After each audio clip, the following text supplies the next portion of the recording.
మిత్రులారా, మిమ్మల్ని హఠాత్తుగా పోలీసులు అరెస్ట్ చేశారనుకోండి.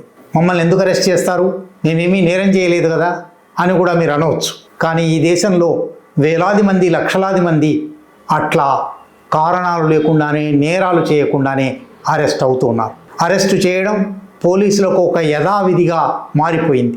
ఇటువంటి సందర్భంలో సుప్రీంకోర్టు నవంబర్ 6 గురువారం నాడు ఒక చరిత్రాత్మకమైన తీర్పు ఇచ్చింది. ఈ తీర్పు నిజానికి రాజ్యాంగబద్ధమైన తీర్పు, చట్టబద్ధమైన తీర్పు. ఏ నాగరిక ప్రజాస్వామిక సమాజంలోనైనా మామూలుగా అమలైపోవలసిన వ్యవహారం. కానీ ఇప్పుడు సుప్రీంకోర్టు ఒక ప్రత్యేకమైన తీర్పు ఇవ్వవలసిన సందర్భం వచ్చింది.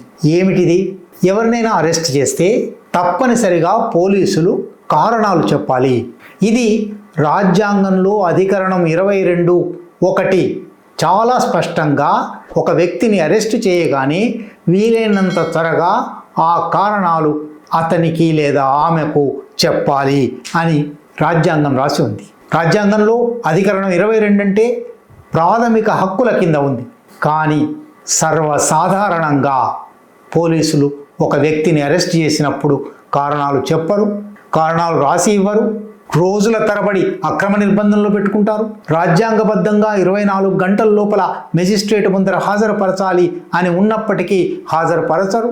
ఒకవేళ 24 గంటల లోపల హాజరుపరిచినప్పటికీ వ్యక్తిని నేరుగా మెజిస్ట్రేట్ దగ్గరికి తీసుకుపోయి కారణాలు ఏమిటో చెప్పి చట్టబద్ధంగా అరెస్ట్ చేయడం కాకుండా కాగితాలు తీసుకుపోయి మెజిస్ట్రేట్తో రిమాండ్ రాయిస్తారు. 14 రోజుల పాటు జైలుకు వెళ్ళవలసి వస్తుంది. ఇది సాధారణంగా జరిగిపోతున్న ప్రక్రియ.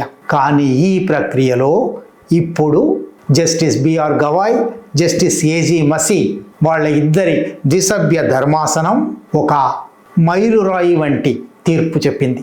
ఐపీసీ కింద కానీ, బిఎన్ఎస్ కింద కానీ, లేదా PMLA prevention of money laundering act కానీ, అన్లాఫుల్ యాక్టివిటీస్ ప్రివెన్షన్ యాక్ట్ కానీ, ఇటువంటి ప్రత్యేక చట్టాల కింద కానీ ఎప్పుడైనా సరే ఒక వ్యక్తిని అరెస్టు చేయడం అంటూ జరిగితే తప్పనిసరిగా కారణాలు లిఖితపూర్వకంగా ఇవ్వాలి. ఒకవేళ లిఖితపూర్వకంగా కారణాలు ఇవ్వకపోతే ఆ అరెస్టు చెల్లదు. ఆ అరెస్టు చట్ట వ్యతిరేకమైన అరెస్ట్ అవుతుంది, ఇల్లీగల్ అనే మాట కూడా వాళ్ళు వాడారు. నిజానికి ఇది ముందే చెప్పినట్టుగా రాజ్యాంగం అధికరణం 22(1) స్ఫూర్తిని కొనసాగిస్తూ 22(1)లో no person who is arrested shall be detained in custody without being informed as soon as may be of the grounds for such arrest అని రాసి ఉంది.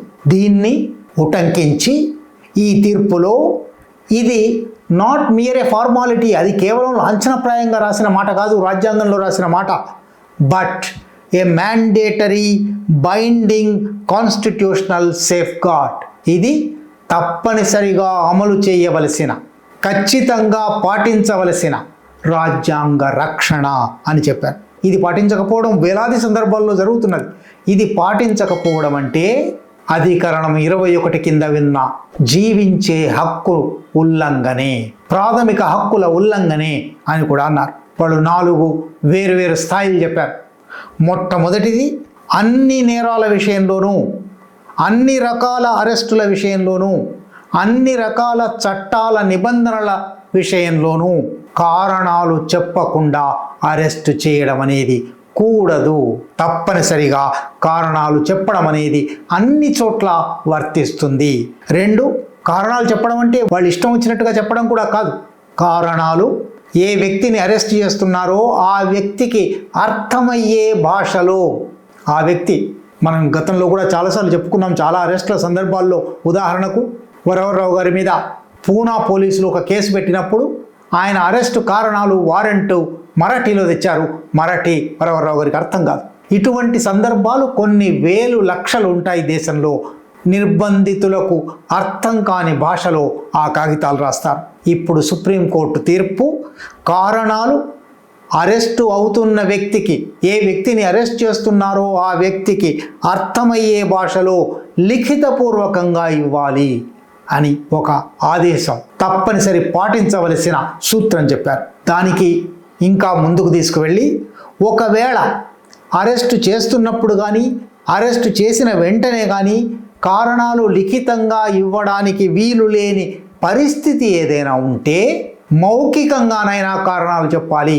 చాలా సందర్భాల్లో పోలీసులు దురుసుగా లాక్కుపోవడం మినహా మౌఖికంగా చెప్పడం ఉండదు, లిఖితంగా చెప్పడం ఉండదు. మౌఖికంగా చెప్పాలి.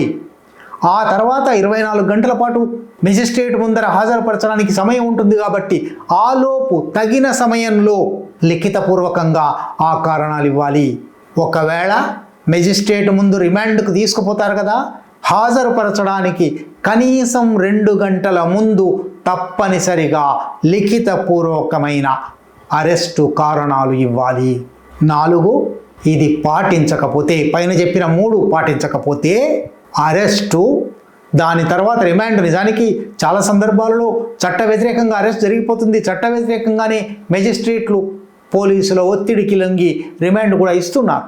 ఇవాళ సుప్రీంకోర్టు తీర్పు ఏం చెప్తున్నదంటే, లిఖితపూర్వకమైన కారణాలు రాసి ఇచ్చే పద్ధతి పాటించకపోతే అరెస్టు కానీ దాని పర్యవసానమైన రిమాండ్ కానీ ఇల్లీగల్ అవుతాయి, చట్ట వ్యతిరేకమవుతాయి. అట్లా అరెస్టు చేసిన వ్యక్తిని వెంటనే విడుదల చేయాలి. మరొక మాట లేదు, విడుదల చేయాలి. ఇది సుప్రీంకోర్టు తీర్పు. ఇది నిజానికి ఇది అమల్లోకి వస్తే వీళ్ళు వెంటనే తీర్పులోనే రాశారు, ఈ తీర్పు ప్రతిని అన్ని హైకోర్టులకు మొత్తంగా న్యాయ వ్యవస్థకు పంపించండి అని కూడా తీర్పు చెప్పారు. ఎందుకంటే ఇది విపరీతంగా ఉల్లంఘనకు గురవుతున్న వ్యవహారం. అందువల్ల సుప్రీంకోర్టు ఈ తీర్పు చెప్పింది. అయితే తీర్పు చెప్పిన సందర్భం మాత్రం కొంచెం విచిత్రమైనది. Mihir Rajesh Shah versus state of Maharashtra అనేది కేసు. ఈ మిహిర్ రాజేష్ షా ఒక BMW కారు నడుపుతూ అత్యంత భయంకరమైన ప్రమాదం చేశాడు, కొందరి హత్యకు కారణమయ్యాడు. ఆయనను అరెస్ట్ చేశారు.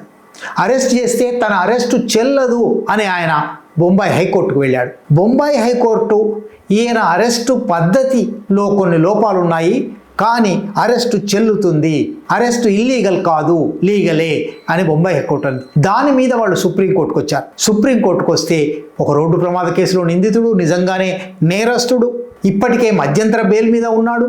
ఇవన్నీ ఎట్లా ఉన్నప్పటికీ అందుకే ఈ తీర్పులో న్యాయమూర్తులు మరొక మాట కూడా రాశారు. ఈ కేసు మిగిలిన వ్యవహారాల్లోకి పోవడం లేదు, రెస్ట్రిక్టెడ్ టు లీగల్ ఆస్పెక్ట్స్, చట్టబద్ధమైన అంశాల పరిధిలో మాత్రమే, ఆ పరిమితి లోపల మాత్రమే ఇది చెప్తున్నాము. నేరస్తుడు అవునా కాదా, నేరస్తుడు రేపు విచారణ జరిగి శిక్షకు గురవుతాడా, ఇవన్నీ సంబంధం లేదు.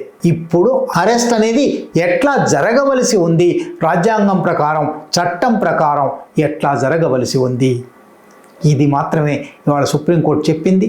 అయినప్పటికీ ఇది ఒక చరిత్రాత్మకమైన నిర్ణయం. ఎప్పుడో 40 సంవత్సరాల కింద విపరీతంగా అరెస్టులు జరుగుతూ ఉన్నప్పుడు పౌర హక్కుల సంఘం నాయకుడు, న్యాయవాది బొజ్జా తారకం గారు పోలీసులు అరెస్టు చేస్తే అని ఒక పుస్తకం రాశారు. ఆ పుస్తకం లక్షల కాపీలు ఉమ్మడి ఆంధ్రప్రదేశ్లో ప్రతి ఒక్కరూ తమ ఇంట్లో పెట్టుకునేవారు. పోలీసులు అరెస్ట్ చేయడానికి వచ్చినప్పుడు ఆ పుస్తకం చూపెట్టేవారు, మీరు ఈ విధి విధానాలు పాటించాలి, ఈ నిబంధనలు పాటించాలి. పోలీసులు ఆ పుస్తకాన్ని చింపి పారేసి ఆ వ్యక్తులను లాక్కుపోయిన ఉదంతాలున్నాయి. ఇవాళ సుప్రీంకోర్టు తీర్పు కూడా నిజంగా అమల్లోకి వస్తుందా లేదా చర్చించవచ్చు. కానీ సుప్రీంకోర్టు ఏ వ్యక్తినైనా నిరాధారంగా, నిష్కారణంగా, కారణాలు చూపకుండా, లిఖితపూర్వకంగా చూపకుండా అరెస్టు చేస్తే, మెజిస్ట్రేట్లు రిమాండ్కు పంపిస్తే అవి చెల్లవు, అవి ఇల్లీగల్ అని ప్రకటించింది. అదే చాలా ఆహ్వానించవలసిన ప్రశంసనీయమైన విషయం.